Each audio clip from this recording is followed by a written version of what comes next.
Shri Mentor Security Watch India, distinguished leaders of security industry, friends of media, ladies and gentlemen. First of all, it's very difficult to engage attention after a busy day, after such a hectic schedule. And this is a very, very serious subject, but I'll try to keep it as light as possible. It gives me immense pleasure to attend this session on National Infrastructure Protection.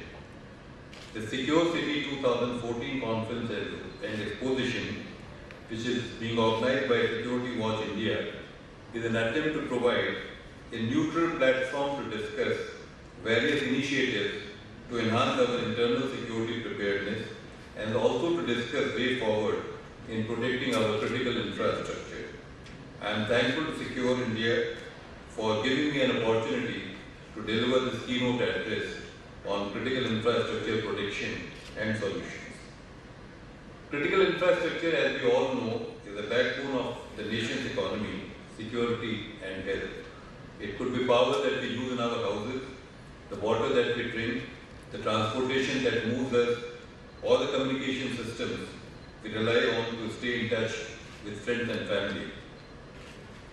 They are the assets, systems and networks, whether physical or virtual, so vital to the nation that their incapacitation or destruction would lead to serious debilitating effect on security, national economy, national public health or safety, or any combination of these other elements.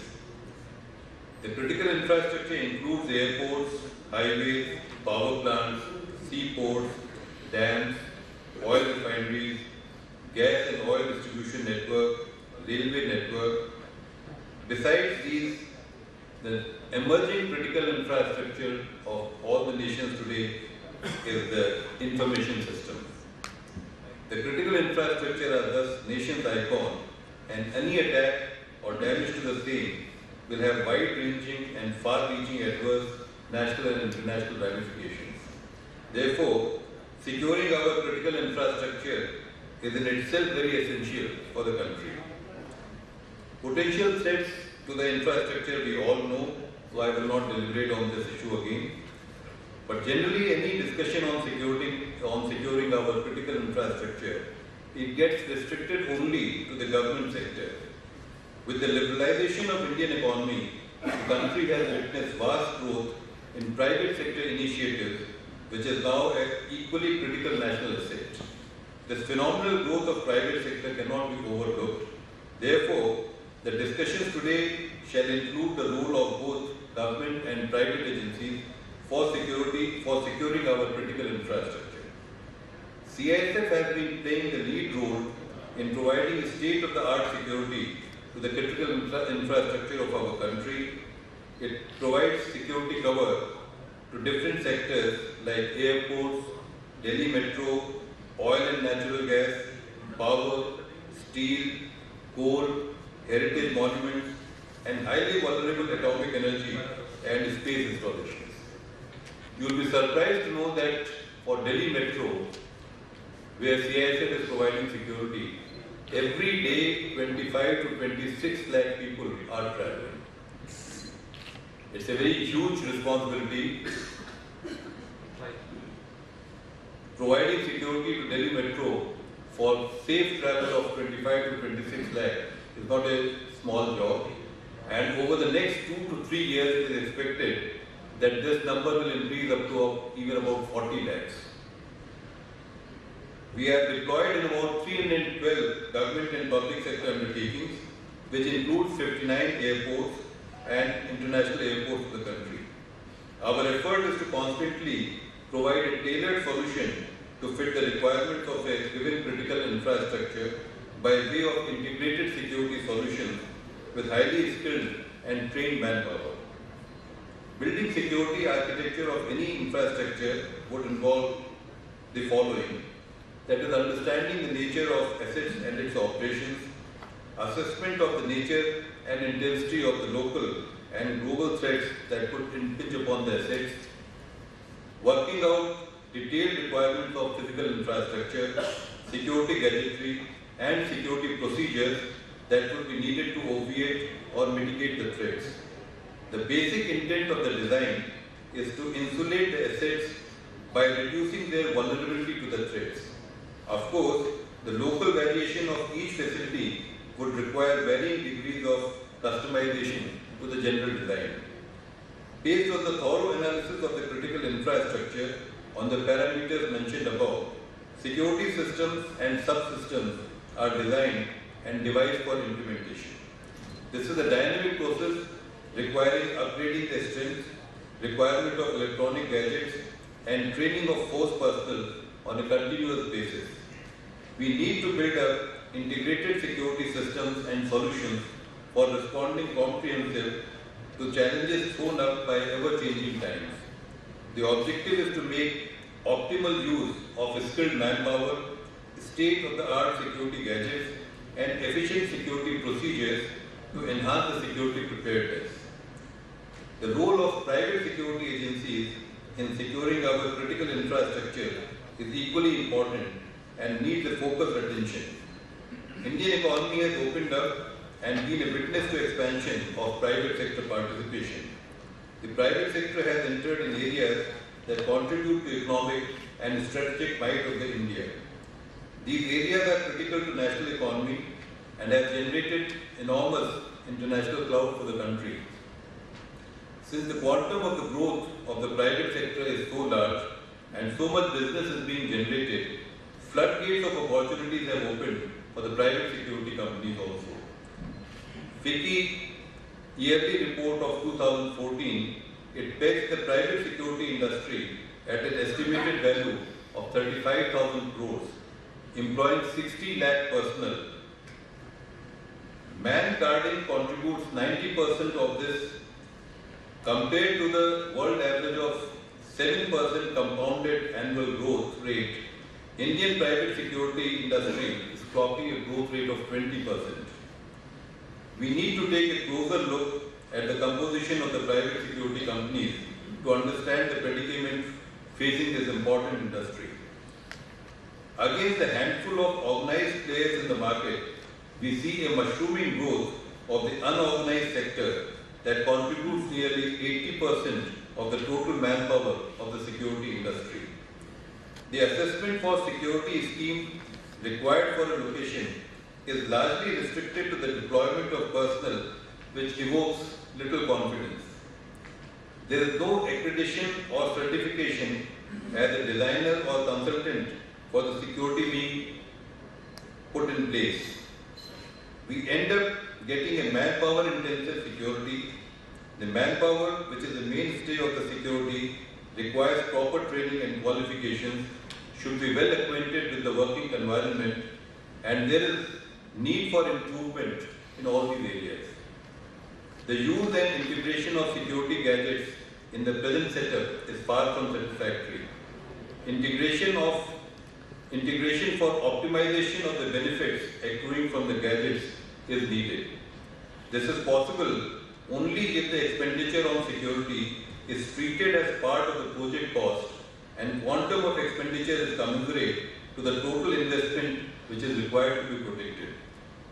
As a result, we are not sure if the critical facility in private sector is properly being assessed for requirement of security, whether correct security design or whether the plan for implementing the security program is oriented properly.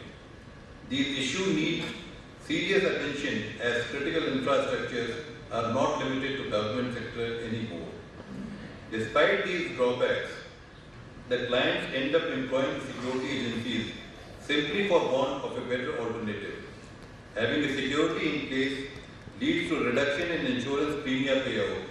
At times, the reduced insurance premium is the key guiding factor for going for such empirical solutions to the security of the facility.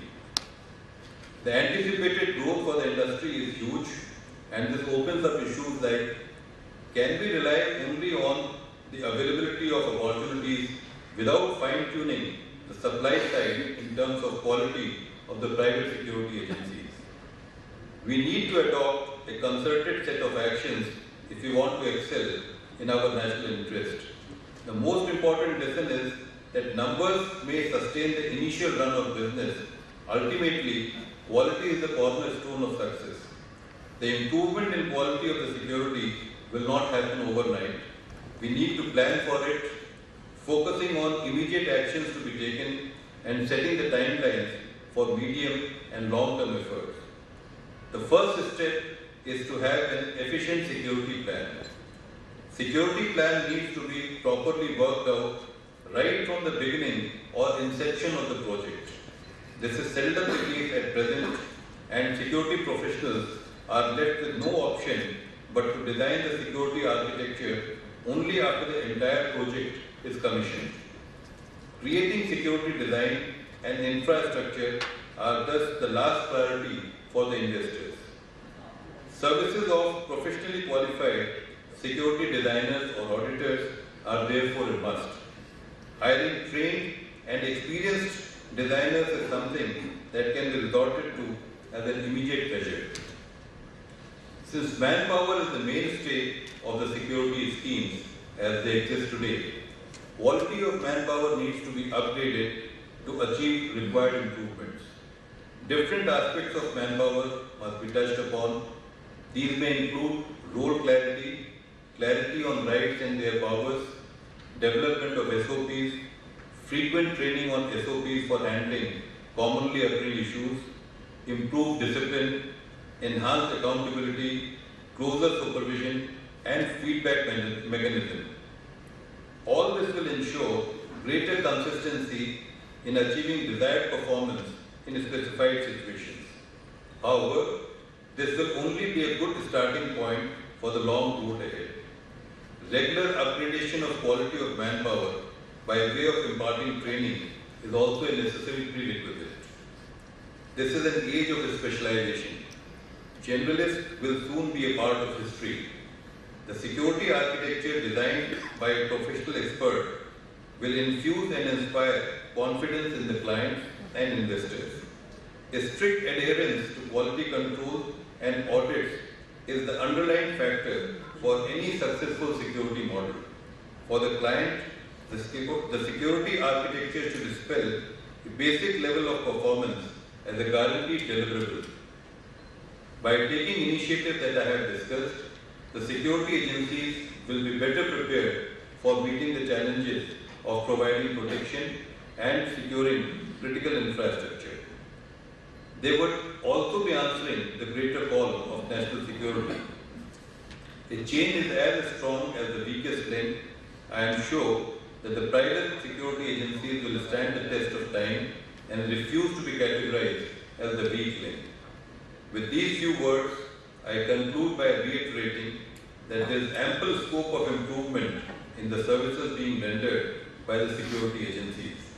We must continuously refine our efforts for betterment and to meet the challenges ahead.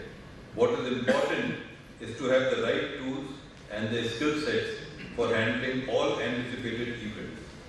The basic objective of securing any facility can be met only with the development of an integrated security system that can boast of being smart and efficient, ensure better detection and response mechanism, make optimal use of the resources, and ultimately lead to the reduction in manpower and cost. This can be achieved through a right mix of technology, that is machinery and hardware, processes, that is the methods of implementation, and human resources to implement security protocols and provide response mechanisms. Once again, I express my deep gratitude to the organizers for giving me this opportunity for sharing my thoughts. Thank you once and for all for a patient visit. Thank you.